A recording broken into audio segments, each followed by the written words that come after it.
Господин Пейчев, като кандидат кмет на община Царево, как ще формулирате най-сериозните проблеми, които не търпят отлагане на територията на общината? Здравейте! Най-сериозният проблем за мен е здравеопазването. Това е проблем, който беше неглижиран повече от 12 години.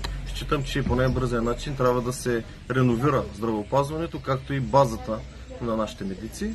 Друг много сериозен проблем, с който ще се заема от самото начало, това е разрушената инфраструктура, мостовите съоръжения, следствие на потопа, който премина на 5 септември.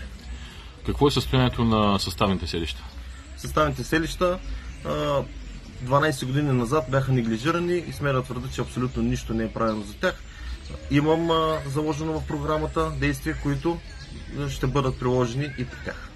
А по отношение на продължителността на сезона, на летния сезон, който за една морска община е така основен и важен за поминъка на хората?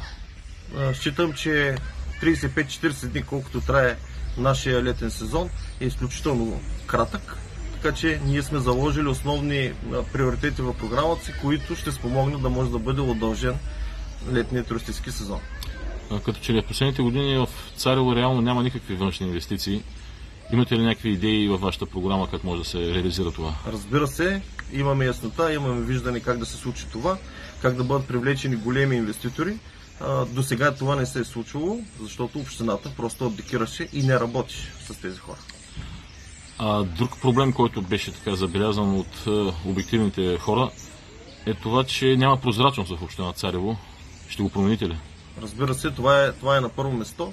Считам, че хората, жителите и данъкоплатците на община Царево трябва да знаят и ще са наясно какво се случва в управлението на общината. Като общински съветник 2 мандата аз се стараех да показвам информация вътре от кухнята на общинския съвет. В момента, в който стъпя и вляза в община Царево, първо ще отворя сградата на общината за всички граждани, защото в момента тази сграда е затворена и не е достъпна за абсолютно никого, след което ще започнат ревизии на всички порочни договори 12 години назад. Готов ли сте да промените модела на управление на общината? Считам, че съм готов да го променя.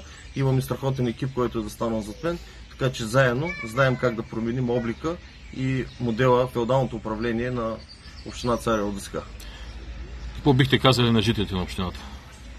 Време е да върнем община Царево на гражданите. Време е заедно да управляваме тази община.